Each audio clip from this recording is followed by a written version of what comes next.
उलमा से पूछ ले।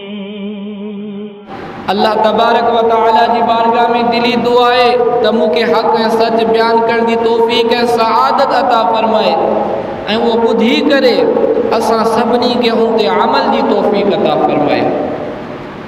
अज़ीज़ो दोस्तो, जीअं जो तव्हांजे इल्म में आहे त असां इल्म दीन सिखण जूं जेके बरकतूं आहिनि, फज़ीलतूं आहिनि, इन जे हवाले सां बयान करे रहिया हुआसीं ऐं बिलख़ुसूस इल्म दीन जे लाइ जेकी सभ खां पहिरीं ज़िमेदारी आहे उन जे हवाले सां असां बयान करे रहिया हुआसीं त इल्म दीन जे लाइ वक़्तु कढणु, इल्म दीन जे लाइ सफ़र करणु, चंद क़दम खणणु, इल्म दीन जी महफ़िल में हाज़िर थियणु, इन जूं जेके बरकतूं फज़ीलतूं आहिनि उनखे बयान करे रहिया हुआसीं।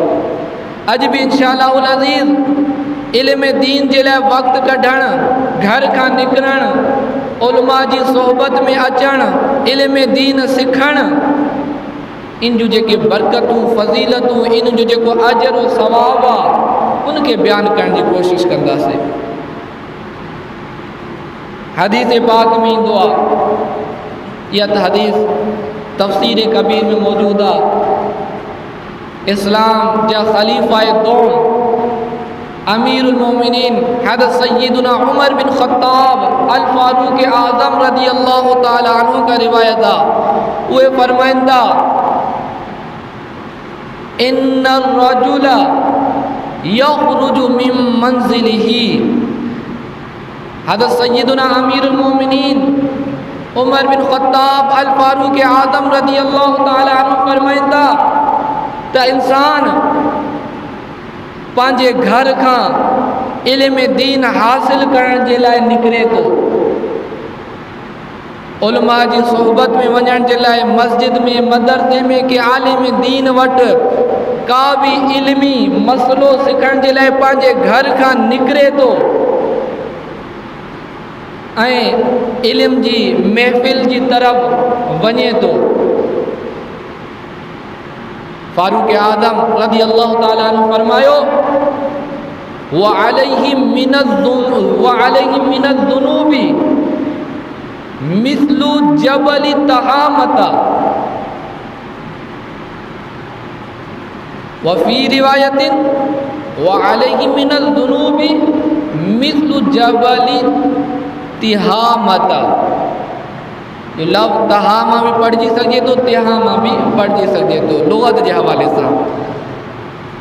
त हज़रत अमीरुल मोमिनीन सय्यदुना उमर बिन ख़त्ताब अल फारूक आज़म रज़ी अल्लाह ताला अन्हु फरमायो त जॾहिं इल्म दीन हासिल करण जी नीयत सां हू घर खां निकिरे थो त उन जे कुलनि ते गुनाहनि जा पहाड़ हूंदा आहिनि, उन्हनि जे कुलनि ते तिहामा जबल जे वज़न जे बराबरि गुनाहनि जो बोझ उन्हनि जे कुलनि ते हूंदो आहे। हाणे शख़्स इल्म दीन हासिल करण जे लाइ वञी रहियो आहे आलिम सगोरे वटि ऐं गुनाहनि जा बोझ कुलनि ते खणी करे वञे थो, छो जो जेको गुनाह आहिनि न इहो महसूस न थींदो, गुनाहनि जो जेको वज़न आहे, बोझ आहे, इहो ग़ैर महसूस हूंदो आहे। हा, जेकॾहिं दिलि ज़िंदा आहे, दिलि बेदार आहे, दिलि जागी रहियो आहे त पोइ गुनाहनि जो बोझ बि वज़न बि महसूस थींदो आहे। दिलि मुर्दा आहे, इंसान जे कुलनि ते रूए ज़मीन जे बराबरि बि गुनाह हुजनि न महसूस न थींदो आहे। दिलि ज़िंदा आहे, बेदार आहे, सुई जे नोक जे बराबरि बि उनखां गुनाह थी वेंदो आहे न, उहो ॾकी वेंदो आहे। पोइ उन जे लाइ सुई जे नोक जे बराबरि बि गुनाह जो वज़न खणणु तमामु भारी ऐं ॾुखियो थी वेंदो आहे महसूस करणु। पर जॾहिं दिलि मुर्दा आहे पोइ गुनाहनि जा पहाड़ उन जे कुल्हे ते हुजनि महसूस न थींदा आहिनि। त हज़रत सय्यदुना अमीरुल मोमिनीन उमर बिन ख़त्ताब ख़लीफ़ा दोम अल फारूक आज़म रज़ी अल्लाह ताला अन्हु फरमायो जॾहिं ही घर खां निकिरे थो इल्म दीन हासिल करण जी इन जी नीयत आहे, निकिरंदे वक़्तु पहाड़नि जा पहाड़, पहाड़नि जे जबलनि जे वज़न जे बराबरि गुनाहनि जो बोझ उन जे कुलनि ते हूंदो आहे। पोइ जॾहिं इल्म दीन जी महफ़िल में ईंदो आहे पोइ छा थींदो आहे त ख़लीफ़ा दोम अल फारूक आज़म रज़ी अल्लाह ताला अन्हु फरमायो फ़इज़ा समिअल इल्म, पोइ जॾहिं सही इल्म दीन जूं ॻाल्हियूं ॿुधंदो आहे, इल्म दीन जूं ॻाल्हियूं ॿुधंदो आहे, क़ुरान ऐं सुन्नत जूं ॻाल्हियूं ॿुधंदो आहे, फ़हम दीन जूं ॻाल्हियूं ॿुधंदो आहे, पोइ इन जूं बरकतूं, इन जूं फज़ीलतूं, पोइ छा थींदो आहे वख़ाफ़ा वस्तरजअ अला ज़ुनूबिही, पोइ उनजे दिलि में हिकु क़िस्म जो ख़ौफ़ पैदा थियणु शुरू थींदो आहे, दिलि बेदार थियणु लॻंदो आहे। जीअं उलमा जी सोहबत में ईंदो आहे, आलिम सगोरी जी महफ़िल में मजलिस में ईंदो आहे, दीन जूं ॻाल्हियूं ॿुधंदो आहे, क़ुरान सुन्नत जूं ॻाल्हियूं ॿुधंदो आहे, फ़हम दीन जूं ॻाल्हियूं ॿुधंदो आहे, त उनजो दिलि बेदार थींदो वेंदो आहे, दिलि ज़िंदा थींदो वेंदो आहे। पोइ उन दिलि में ख़ौफ़ ख़ुदा पैदा थींदो आहे। पोइ हू पंहिंजे गुनाहनि खां ताइब थियणु शुरू कंदो आहे, पंहिंजे गुनाहनि खां बेज़ार थियणु शुरू थींदो आहे, गुनाहनि खां तौबा करे छॾींदो आहे। सुभान अल्लाह। इन सरफ़ इला मंज़िलिही वलैस अलैहि ज़ंबुन। ख़लीफ़ा दोम हज़रत सय्यदुना अमीरुल मोमिनीन उमर बिन ख़त्ताब रज़ी अल्लाह ताला अन्हु फरमायो पोइ छा थींदो आहे, पोइ जॾहिं ही इल्म दीन जी महफ़िल मजलिस उलमा जी सोहबत खां उथी करे पंहिंजे घर जी तरफ़ वेंदो आहे, घर में जॾहिं पुॼंदो आहे त हिकु छटांग जे बराबरि बि गुनाह नामी का शइ उनजे कुलनि ते बाक़ी न हूंदी। इन सरफ़ इला मंज़िली वलैस अलैहि ज़ंबुन, का गुनाह बाक़ी न हूंदो। उहे तहामा पहाड़ जे वज़न जे बराबरि गुनाहनि जो बोझ जेको उनजे कुलनि ते हो खणणु मुश्किल हो। अल्लाह अकबर। इल्म दीन जी महफ़िल में हाज़िर थियण जी बरकत जे करे, इल्म दीन जी मजलिस में हाज़िर थियण जी बरकत ऐं फ़ज़ीलत जे करे उहे तमाम जा तमाम गुनाह उन जा छणिजी विया। केॾी वॾी बरकत आहे। इल्म दीन में हाज़िर थियण खां बाद सही अक़ीदे जी बुनियाद ते ऐं इल्म दीन जी रोशनी जे करे, इल्म दीन जी तासीर जे करे हुनखे नेकिन जी चाशनी मिले थी। सही अक़ीदे जी बुनियाद ते ऐं इल्म दीन जो जेकी फज़ीलत आहे, इल्म दीन सिखण में ग़र्ज़ सां जेकॾहिं अचे तो उन जी जेकी तासीर आहे उन जे करे नेकिन जी चाशनी मिलेसि थी, नेकिन जी मिठास ज़ौक़ मिलेसि थो। पोइ इन जे करे हू गुनाहनि खां तौबा थो करे वञे। ही उलमा जे सोहबत जी बरकत अथव। इंसान गुनाहगार हूंदो आहे, पहिरियों गुनाहनि जे नशे में हूंदो आहे, पहिरियों हू गुनाह जो नशो उन ते हावी हूंदो आहे। पोइ जॾहिं आलिम दीन जी सोहबत में ईंदो आहे, उन खां दीन जूं ॻाल्हियूं ॿुधंदो आहे, पोइ छा थींदो आहे गुनाहनि जो नशो लही वेंदो आहे, नेकिन जो नशो चढ़ंदो वेंदो आहे। लेकिन पहिरियों गुनाहनि में उनखे लज़्ज़त मिठास चाशनी मिलंदी हुई, हाणे असरु इहो थींदो आहे उलमा जी सोहबत में अचण जे करे, क़ुरान सुन्नत जूं ॻाल्हियूं ॿुधण जे करे, दीन जूं ॻाल्हियूं ॿुधण जे करे त उन ते जेको आहे न नेकिन जी जेकी चाशनी हूंदी आहे, मिठास हूंदी आहे, लज़्ज़त हूंदी आहे, सादनि लफ़्ज़नि में चवां त हाणे नेकिन जो जेको नशो आहे न गुनाहनि जे नशे ते हावी थी वेंदो आहे। हाणे गुनाहनि में उनखे कोई मज़ो न ईंदो, नेकिन में उनखे मज़ो ईंदो आहे। तव्हां अक्सर ॾिठो हूंदो, पर बदकिस्मती सां असांजे माहौल जो बि कुझु ग़लति रवैया हूंदा आहिनि। इंसान हिकु गुनाहगार इंसान खे आलिम दीन जी सोहबत में ईंदो आहे, पहिरें ॾींहं खां ई उनखे हिकु क़िस्म जो हिकु नेकिन जो जज़्बो मिली वेंदो आहे। हाणे गुनाहनि जो नशो लहणु शुरू थी वेंदो आहे, नेकिन जो नशो चढ़ंदो वेंदो आहे न, पोइ कुझु अहिड़ा बि हूंदा आहिनि त दीन असल में शैतान कंहिं न कंहिं तरीक़े खां इंसान खे नेकिन खां दूरि करण जे लाइ वार कराईंदो आहे।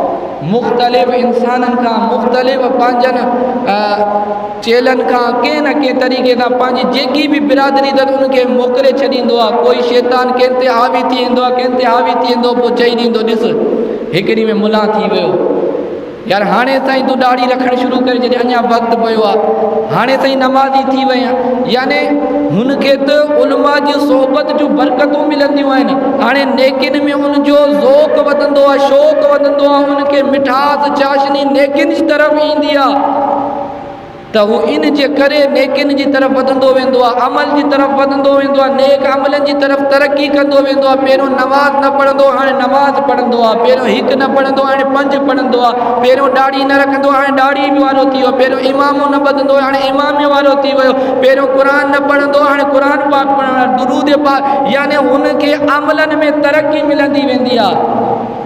लेकिन कुझु असांजे माहौल में अहिड़ा बि हूंदा आहिनि जेके इन्हनि खां दूरि करण जे लाइ, नेकिन खां दूरि करण जे लाइ सख़्तु अल्फाज़ बि चई छॾींदा आहिनि। मां बयानु नथो करां, तव्हां माहौल में रहण वारा सम्झी विया हूंदव त जेको बि गुनाहगार शख़्स नेकी जी तरफ़ अचे थो त उनखे नेकिन जे करे केतिरा ताना मिलंदा आहिनि। त हीअ ॾिसो, हाणे ताईं नमाज़ी थो, यार मस्जिद खे छॾे ई नथो, हर वक़्तु अल्लाह अल्लाह थो करे, अञा वक़्तु पियो थी, वग़ैरह वग़ैरह अलाए कहिड़नि कहिड़नि क़िस्मनि जा जुमिला जेके माण्हू जेके आहे न ॼाणे वाणी या अणॼाणे में अॻिले खे नेकिन खां दूरि करण जी गर्द हुजेसि या न हुजेसि, लेकिन जुमिला चई ॾींदा आहिनि। पोइ मश्करी में, मज़ाक़ में इहे जुमिला बि सख़्तु हूंदा आहिनि। त अर्ज़ु करे रहियो हुयमि त जॾहिं इल्म दीन जी महफ़िल में हाज़िर थींदो आहे त पोइ छा थींदो आहे, इल्म दीन जी बरकत जे करे, इल्म दीन जी फज़ीलत जे करे, इल्म दीन में एॾी मिठास चाशनी, एॾी लज़त आहे जो पोइ हू नेकिन जी तरफ़ वधणु शुरू कंदो आहे ऐं गुनाहनि खां तौबा ताइब थी वेंदो आहे। पोइ नतीजो छा निकिरंदो आहे त हज़रत उमर बिन ख़त्ताब ख़लीफ़ा दोम अमीरुल मोमिनीन अल फारूक आज़म रज़ी अल्लाह ताला अन्हु फरमायो, जॾहिं घर खां निकितो हो इल्म दीन हासिल करण जी नीयत सां, गुनाहनि सां भरियल हो, गुनाहनि सां भरियल हो, त जॾहिं घर वापसि वेंदो आहे त सभु जा सभु गुनाह उन जे कुलनि तां किरी करे साफ़ पाक थी वेंदो आहे। गुनाह कुलनि खां लही वेंदा आहिनि। वलैस अलैहि ज़ंबुन, हू घर में जॾहिं पुॼंदो आहे हालत अहिड़ी हूंदी आहे जो गुनाह नामी का शइ उन जे कुलनि ते बाक़ी न हूंदी। त अज़ीज़ो दोस्तो सम्झणु घुरिजे त हीउ केॾो बाबरकत अमल आहे, आम अमल न आहे। सिर्फ़ु इल्म दीन सिखण जे लाइ घर खां नियत करे हाज़िर थिया आहियूं इल्म दीन जे करे, इल्म दीन सिखियोसीं, इहो कोई मामूली अमल न आहे। ऐं इन अमल जे करे सिर्फ़ु असांजे इल्म में ई इज़ाफ़ो न थींदो, सिर्फ़ु मालूमात ई न आहे वधंदी, ऐं सिर्फ़ु इहो न थींदो जो असांजी रूह खे ग़िज़ा मिली वञे, ऐं सिर्फ़ु इहो बि न थींदो जो असांखे इल्म दीन जी महफ़िल में वेहण जी तौफ़ीक़ सआदत हासिल थी वञे। इहे शयूं त थींदियूं आहिनि, बल्कि मज़ीद इन जो इहो फ़ाइदो आहे त जॾहिं घर खां निकितो त उहे गुनाह जेके पहाड़ जी शक्ल सूरत इख़्तियार करे चुका हुआ, इल्म दीन जी महफ़िल में ईंदो आहे, इल्म दीन सिखण जे लाइ ईंदो आहे, त पोइ उहे उन जा जेके गुनाह कुलनि ते रखियल हुआ उहे किरी पवंदा आहिनि ऐं उन जे कुलनि खे गुनाहनि खां ख़ाली कयो वेंदो आहे, उनखे रिलीफ ॾिनो वेंदो आहे। जॾहिं इंसान जा गुनाह उन जे वजूद खां लही वेंदा आहिनि, पोइ उन जे लाइ तक़वा हासिल करणु आसान थी वेंदी आहे। जॾहिं गुनाह लही वेंदा आहिनि कुलनि खां, पोइ परहेज़गारी, तक़वा, इनखे हासिल करणु, इन रस्ते ते हलणु आसान थी वेंदो आहे। जॾहिं इंसान जो दिलि गुनाहनि खां सफ़ा पाक साफ़ थींदो आहे न, पोइ नेकिन में लज़त तमामु घणी ईंदी आहे, पोइ तक़वा परहेज़गारी आसान थी वेंदी आहे। लेकिन जेकॾहिं गुनाहनि जो बोझ आहे, नेकिन में इस्तिक़ामत न मिलंदी। हिकु ॾींहुं कंदा त वरी हफ़्तो ग़ाइबु, वरी 2 महीने खां बाद हिकु 2 दफ़ा कयो त वरी ग़ाइब। छो जो गुनाह जॾहिं सफ़ा लही वेंदा आहिनि पोइ तक़वा हासिल करणु आसान थी वेंदी आहे, पोइ नेकिन जी तरफ़ तरक़ी करणु आसान थी वेंदी आहे, पोइ इंसान लगातार नेकिन में लॻो रहंदो आहे, पोइ उनखे मिठास चाशनी लज़त तमामु घणी नसीब थींदी आहे। त हीउ एॾो वॾो अमल आहे जो ख़लीफ़ा दोम अमीरुल मोमिनीन हज़रत सय्यदना उमर बिन ख़त्ताब रज़ी अल्लाह ताला अन्हु फरमायो, जॾहिं इंसान इल्म दीन हासिल करण जी ग़र्ज़ सां आलिम सगोरे वटि आयो, गुनाह सां कुला भरियल हूंदा आहिनि, जॾहिं सिखी करे पंहिंजे घर जी तरफ़ वेंदो आहे त तमाम जा तमाम गुनाह उन जे कुलनि खां लही वेंदा आहिनि। इन खां बाद हज़रत उमर बिन ख़त्ताब रज़ी अल्लाह ताला अन्हु फरमायो, उलमा जी शान ॿुधाई, जद हीअ त तालिब इल्म जी शान हुई। हाणे इन्ही जुमिले में उलमा जी फ़ज़ीलत बि बयानु कई, फरमाई वलम तुफ़ारिकु मजालिसल उलमाई, उलमा जी मजलिसनि खां पाण खे दूर न कयो, उलमा जी मजलिसनि खां, आलिम सगोरनि जी सोहबत खां, महफ़िलनि खां, मजलिसनि खां जुदा न रहो, अलहदा न रहो। छो आलिम सगोरी जी छा शान, छा फ़ज़ीलत आहे त हज़रत सय्यदना उमर बिन ख़त्ताब रज़ी अल्लाह ताला अन्हु अल फारूक आज़म फरमायो, लम इन्नल्लाह लम यख़्लुक़, बेशक अल्लाह ताला नाहे पैदा कई, तुरबतन का भी जगह अला वजहिल अर्द, रूए ज़मीन ते अकरम मिन मजालिसिल उलमा, उलमा जी महफ़िलनि खां, मजलिसनि खां, सोहबत खां, जंहिं जॻह ते उलमा आबाद आहिनि उन जॻह खां वधीक इज़त वारी जॻह अल्लाह तबारक व ताला रूए ज़मीन ते पैदा नाहे कई। इन्नल्लाह लम यख़्लुक़ तुरबतन अला वजहिल अर्द अकरम मिन मजालिसिल उलमा। त हाणे इन मां उलमा जी शान ऐं फ़ज़ीलत केॾी आहे त फारूक आज़म रज़ी अल्लाह ताला अन्हु फरमायो, जंहिं जॻह ते आलिम सगोरो हूंदो आहे त उन जूं बरकतूं एतिरियूं हूंदियूं आहिनि त उन ज़मीन खे अल्लाह तबारक व ताला फ़ज़ीलत वारो बणाए छॾींदो आहे। त उहा जॻह जिते आलिम सगोरो मौजूदु हूंदो आहे, उलमा मौजूदु हूंदा आहिनि, त उहे जॻहियूं रूए ज़मीन जी तमामु जॻहियुनि खां अफ़ज़ल हूंदियूं आहिनि। ही आलिम जी फ़ज़ीलत आहे। हालांकि इन खां वधीक भी फ़ज़ीलत वारियूं जॻहियूं आहिनि, काबा मुअज़्ज़मा आहे, मदीनो शरीफ़ आहे, लेकिन इन में उलमा जी शान ऐं फ़ज़ीलत खे उजागर बयानु कयो वियो आहे। हिकु त उन जी फ़ज़ीलत खे बयानु कयो जेको इल्म दीन सिखे थो, ऐं वरी जंहिं वटि इल्म दीन सिखण थो वञे त फारूक आज़म उन जी बि शान खे बयानु फरमायो त उहा ज़मीन जिते उलमा जूं महफ़िलूं आहिनि, आलिमनि जूं महफ़िलूं आहिनि, मजलिसूं आहिनि, जिते आलिम सगोरा वेठा आहिनि, त उहे ज़मीनूं रूए ज़मीन खां अफ़ज़ल आहिनि। रूए ज़मीन जेकी रूए ज़मीन आहे उन मां अफ़ज़ल जॻहियुनि खे तलाश करिणो आहे त उहे जॻहियूं तलाश करो जिते आलिम सगोरा मौजूदु आहिनि। त पोइ जंहिंजे करे ज़मीन खे एॾी फ़ज़ीलत थी मिले जो आलिम सगोरनि जे करे ज़मीन जो उहो ख़ितो जिते इहे आबाद आहिनि, इहे रूए ज़मीन खां अफ़ज़ल हिसो थो थी वञे। पोइ आलिम सगोरा उन्हनि जी शान केॾी हूंदी त मक़सदु तमामु इंसाननि मां वरी जेकॾहिं अफ़ज़ल इंसाननि खे ॾिसणो थो त आलिम सगोरनि खे ॾिसो। जीअं रूए ज़मीन जी उहा जॻह अफ़ज़ल आहे जिते आलिम सगोरा मौजूदु आहिनि, त ईअं मख़लूक़ात में अल्लाह तबारक व ताला ख़ासि तौर ते इंसाननि में दौरे हाज़िरा में इंसाननि मां जंहिंखे ॾिसणो आहे अफ़ज़ल इंसान उहो ॾिसो जंहिंखे अल्लाह तबारक व ताला इल्म दीन अता फ़रमायो आहे। त आलिमनि खे पाण जहिड़ो न सम्झणु घुरिजे। आलिमनि जी क़दुरु उहो ई कंदो जेको दीनदार हूंदो। छो जो जेको बि जहिड़ी फील्ड में हूंदो आहे न, माहिर हूंदो आहे या माहिर न हुजे त उन फील्ड वारा उन जी क़दुरु ॼाणींदा आहिनि त हीउ शख़्स हिन फील्ड में केतिरो क़दुरु वारो शख़्स आहे, इन खे अल्लाह ताला इन जी फील्ड में केतिरो इल्मु अता फ़रमायो आहे। त पोइ जेके दीनदार हूंदा आहिनि उन्हनि खे वरी आलिमनि जी क़दुरु हूंदी आहे, उहे उलमा जी तमामु वॾी क़दुरु कंदा आहिनि। जेको जेतिरो दीन खां दूरि हूंदो आहे त वरी आलिमनि जी जेकी क़दुरु आहे ओतिरी घटि हूंदी आहे। त आलिमनि खे अल्लाह तबारक व तआला जेको अजर सवाब अता फरमाईंदो आहे, असां सॼी उमिरि नवाफ़िल पढ़ूं बि त हासिल न करे सघंदासीं। काफ़ी अहादीस आहिनि। त इन हदीस पाक में सिर्फ़ु इहो ॾिसो, जेको इल्म दीन सिखण जे लाइ उलमा जी सोहबत में वञे थो, जो उन जा तमामु गुनाह मुआफ़ था थी वञनि। पोइ जंहिं इहो पहिरियों हासिल करे चुको आहे आलिम दीन, उन जी कहिड़ी शान हूंदी। त इल्मु सिखण वारनि जी बि वॾी फज़ीलत आहे, उलमा जी बि वॾी फज़ीलत आहे। हिकु हदीस पाक में ईंदो आहे तफ़सीरुल बयान में, हज़रत अबू ज़र ग़िफ़ारी रज़ी अल्लाह ताला अन्हु खां जेकी रिवायत आहे, उहे फ़रमाइनि था हुदूरु मजलिस इल्मिन अफ़ज़लु मिन सलाति अल्फ़ि रकातिन। इल्म दीन हासिल करण जे लाइ आलिमनि जी सोहबत में अचणु, इल्म दीन सिखण जे लाइ इल्म दीन जी महफ़िलनि में अचणु, सिर्फ़ु अचणु, इहो 1000 रकात नफ़िल पढ़ण खां बि अफ़ज़ल आहे।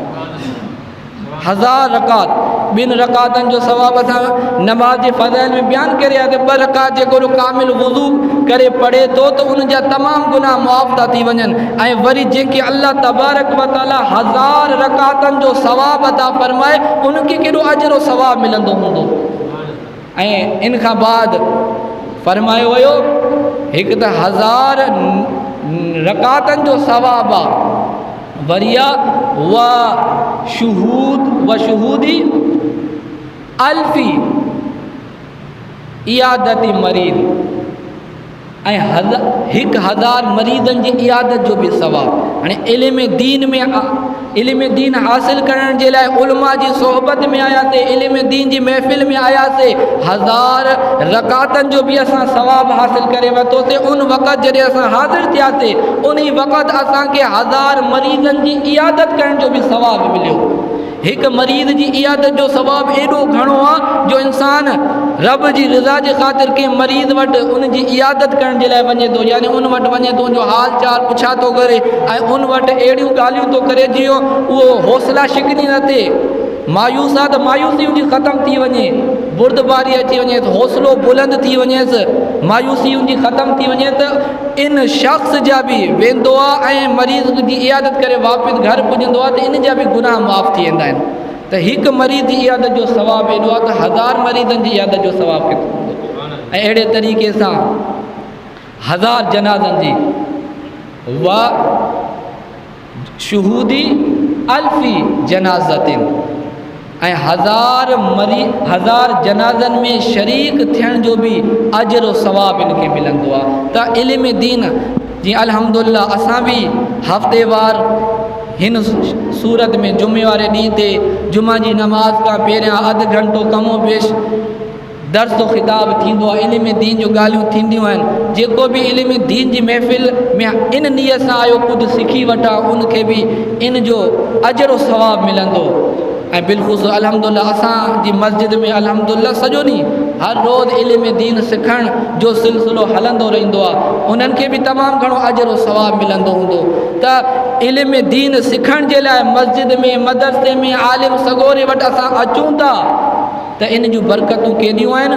अचण वक़्तु असांखे 1000 रकातनि जो बि सवाब मिले थो, 1000 मरीज़नि जी इयादत करण जो बि सवाब मिले थो, 1000 जनाज़नि में शरीक थियण जो बि सवाब मिले थो। केॾो वॾो सवाबु आहे। हिकु जनाज़े में शरीक थियण जो बि सवाबु तमामु घणो आहे। जो रिवायतनि में ईंदो आहे, जेतिरा कदम खणी करे कुल्ला ॾेई करे हलंदासीं, ओतिरा गुनाह कबीरा माफ़ थी वेंदा। ऐं हिकु हदीस पाक जो मफ़हूम आहे त जॾहिं क़बर में दफ़नायो वेंदो आहे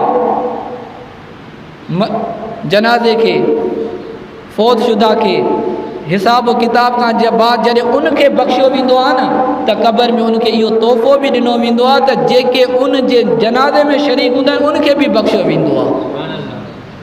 त हीउ कामिल जनाज़े जो इहो सवाबु हूंदो आहे त उन जा शुरका बि बख़्शिया वेंदा आहिनि। त पोइ अल्लाह तबारक व तआला इल्म दीन हासिल करण वारे खे 1000 जनाज़नि में शिरकत जो बि सवाबु अता फ़रमाईंदो आहे।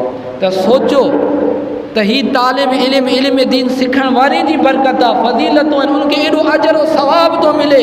हर वक़्तु 1000 रकातनि जो अजर सवाब, 1000 मरीज़नि जी इयादत जो सवाब, 1000 जनाज़नि में बार बार शिरकत करण जो सवाब। पोइ उन जे नामा अमाल के गौर फ़िक्र सां ॾिसंदासीं न त नेकिन सां भरपूर हूंदो। कंहिंजे वस जी ॻाल्हि न हूंदी एतिरा अमल करण जेके तालिब इल्म ऐं उलमा बिलख़ुसूस जेके मदरसनि में तालिब इल्म सिखी रहिया आहिनि ऐं उहे उलमा जेके उते सिखाए रहिया आहिनि उन्हनि जी त शान अर्फ़ा आला आहे। ऐं हीअ जेके अवामुन्नास इल्म दीन जी गर्ज़ सां घर खां निकिरनि था, किथे इज्तिमा थियो, किथे महफ़िल थी, किथे सोबत थी, आलिम सगोरे खां मसइलो बार बार पुछा करण था वञनि त इहे फ़ज़ीलतूं उनखे बि अल्लाह ताला अता फ़रमाईंदो आहे। कोई जुमे वारे ॾींहुं ते इन नियत सां आयो 10-15-20 मिनट का दर्स हिदायत ॿुधी वठंदमि, का हदीस का दीन जी ॻाल्हि ॿुधी घर खां इहा नियत करे ज़रूरु ईंदा कयो त कुझु न कुझु इल्म दीन सिखी वठंदमि। त पोइ छा फ़ाइदो थींदो त इल्म दीन सिखण जूं जेके बि फ़ज़ीलतूं आहिनि, जेके बि अहादीस आहिनि उन ते अमल करण जो असांखे सवाबु मिलंदो। ऐं जेके बि फ़ज़ीलतूं अहादीस में वारिद आहिनि, इल्म सिखण जो जेके बि फ़ज़ीलतूं हदीसनि में आयूं आहिनि उहे असांखे नसीब थींदो। असांजा गुनाह बि माफ़ थी वेंदा ऐं नेकिन जो जेको सिलसिलो आहे, नवाफ़िलनि जो, मरीज़नि जी इयादत जो, जनाज़नि में शिरकत करण जो, इन खां अलावा केतिरो अजर सवाब असांजे नामा आमाल में लिखियो वेंदो। अल्लाह अज़्ज़ व जल खां दुआ आहे त असांखे इल्म दीन सिखण जी तौफ़ीक़ ऐं सादता फ़रमाए। बिलख़ुसूस जेके इल्म दीन सिखी रहिया आहिनि ऐं जेके सिखाए रहिया आहिनि, यानी जेके तालिब इल्म आहिनि ऐं जेके उलमा आहिनि, उन्हनि जी असांखे सही माना में क़दर करण जी, उन्हनि जी इज़त करण जी, उन्हनि जो वक़ार साम्हूं रखे करे उन्हनि जी इज़त खे सम्झी करे उन्हनि जो अदब एहतराम करण जी तौफ़ीक़ ऐं सादता फ़रमाए। जिन हज़ार सुन्नतूं न आहिनि पढ़ियूं सुन्नतूं अदा करे वठनि। वमा अलैया इल्लल बलागुल मुबीन। आओ उलमा से पूछ ले।